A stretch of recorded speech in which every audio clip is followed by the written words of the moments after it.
गरुड़ जी बोले, हे प्रभु, आपने आतुरकालिक दान के संदर्भ में भली भांति कहा। अब म्रियमाण मरणासन्न व्यक्ति के लिए जो कुछ करना चाहिए उसे बताइए। श्री भगवान ने कहा, हे तार्क्ष, जिस विधान से मनुष्य मरने पर सद्गति प्राप्त करते हैं, शरीर त्याग करने की उस विधि को मैं कहता हूँ, सुनो। कर्म के संबंध से जब प्राणी अपना शरीर छोड़ने लगता है तो उस समय तुलसी के समीप गोबर से एक मंडल की रचना करनी चाहिए।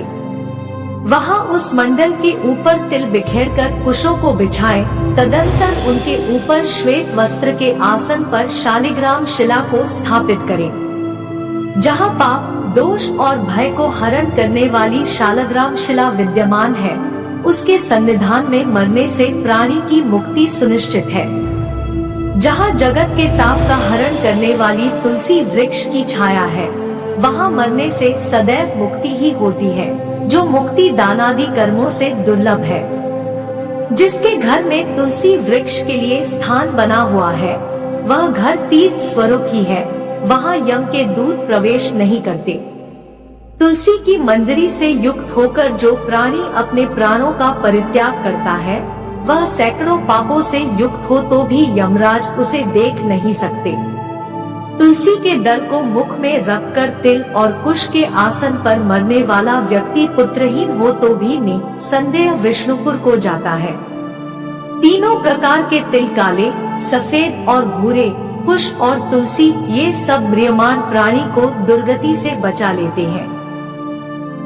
यत् मेरे पसीने से तिल पैदा हुए हैं, अत वे पवित्र हैं। असुर, दानव और दैत्य तिल को देखकर भाग जाते हैं। हे तार्क्ष, मेरे रोम से पैदा हुए दर्भ, कुश मेरी विभूति है, इसलिए उनके स्पर्श से ही मनुष्य को स्वर्ग की प्राप्ति होती है।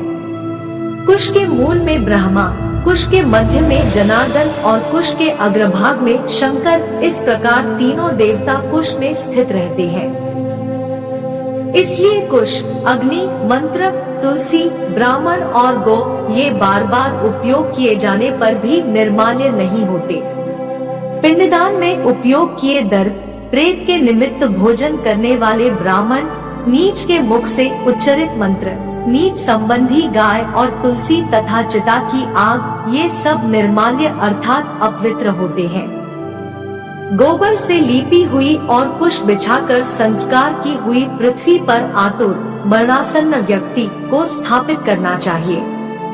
अंतरिक्ष का परिहार करना चाहिए, अर्थात चौकी आदि पर नहीं रखना चाहिए।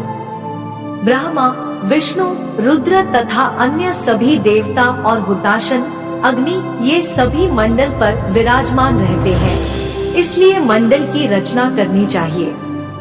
जो भूमि लेपरहित होती है, अर्थात मलमूत्र आदि से रहित होती है, वह सर्वत्र पवित्र होती है, किंतु जो भूमि भाग कभी लीपा जा चुका है या मलमूत्र आदि से दूषित है, वहाँ पुनः लीपने पर उसकी शुद्धि हो जाती है। बिना लीपी हुई भूमि पर और चारपाई आदि पर या आकाश में भूमि की सतह से ऊपर राक्षस, पिशाच, भूत, प्रेत और यमदूत प्रविष्ट हो जाते हैं। इसलिए भूमि पर मंडल बनाए बिना अग्निहोत्र, श्राद्ध, ब्राह्मण भोजन, देव पूजन और आतुर व्यक्ति का स्थापन नहीं करना चाहिए। इसलिए लीपी हुई भूमि पर आतुर व्यक्ति को लिटाकर उसके मुख में स्वर्ण और रत्न का प्रक्षेप करके शालग्राम स्वरूपी भगवान विष्णु का पादोदाग देना चाहिए। जो शालग्राम शिला के जल को बिंदुमात्र भी पीता है, वह सभी पापों से मुक्त हो वैकुंठ लोक में जाता है। इसलिए आतुर व्यक्ति को महापातक को नष्ट करने वाले गंगा जल को देना चाहिए। गंगा जल का पान सभी तीर्थों में किए जाने वाले स्नानदानादि के पुण्य रूपी फल को प्रदान करने वाला है।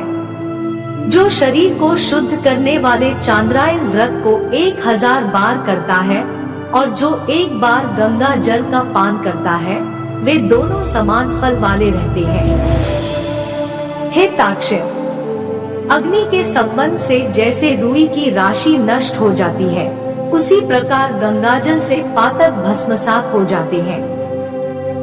जो सूर्य की किरणों से संतप्त गंगा के जल का पान करता है वह सभी योनियों से छूटकर हरि के धाम को प्राप्त होता है।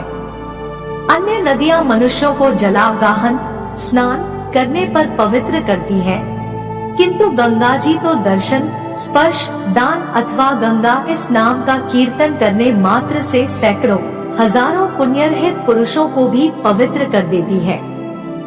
इसलिए संसार से पार लगा देने वाले गंगा जल को पीना चाहिए।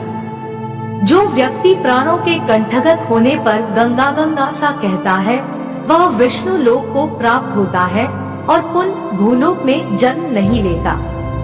प्राणोक्रमण प्राणों के निकलने के समय जो पुरुष श्रद्धायुक्त होकर मन से गंगा का चिंतन करता है वह भी परम गति को प्राप्त होता है। अत गंगा का ध्यान, गंगा को नमन, गंगा का संस्मरण करना चाहिए और गंगा जल का पान करना चाहिए। इसके बाद मोक्ष प्रदान करने वाली श्रीमद् भागवत की कथा को जितना संभव हो उतना श्रवण करना चाहिए। जो व्यक्ति अंत समय में श्रीमद् भागवत के एक श्लोक, आधे श्लोक अथवा एक पाठ का भी पाठ करता है वह ब्रह्मलोक को प्राप्त होकर पुनः संसार में कभी नहीं आता। ब्राह्मण, क्षत्रिय और वैश्य को मरण काल में वेद और उपनिषदों का पाठ तथा शिव व विष्णु की स्तुति से मुक्ति प्राप्त होती है। हे खग, प्राण त्याग के समय मनुष्य को अनशन व्रत अर्थात अन्न तथा जल का त्याग करना चाहिए और यदि वह विरक्त विजन्मा हो तो उसे आतुर संन्यास लेना चाहिए।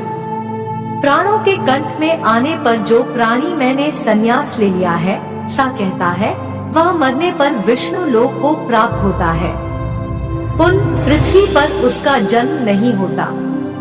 इस प्रकार हे खग, जिस धार्मिक पुरुष के आतुरकालिक पूर्वोक्त कार्य संपादित किए जाते हैं उसके प्राण ऊपर के छिद्रों से सुखपूर्वक निकलते हैं।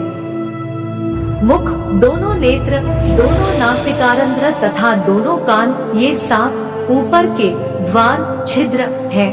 इनमें से किसी द्वार से सुकृति पुण्यात्मा के प्राण निकलते हैं और योगियों के प्राण तालुरंध्र से निकलते हैं। अपान से मिले हुए प्राण जब पृथक हो जाते हैं तब प्राणवायु सूक्ष्म होकर शरीर से निकलता है।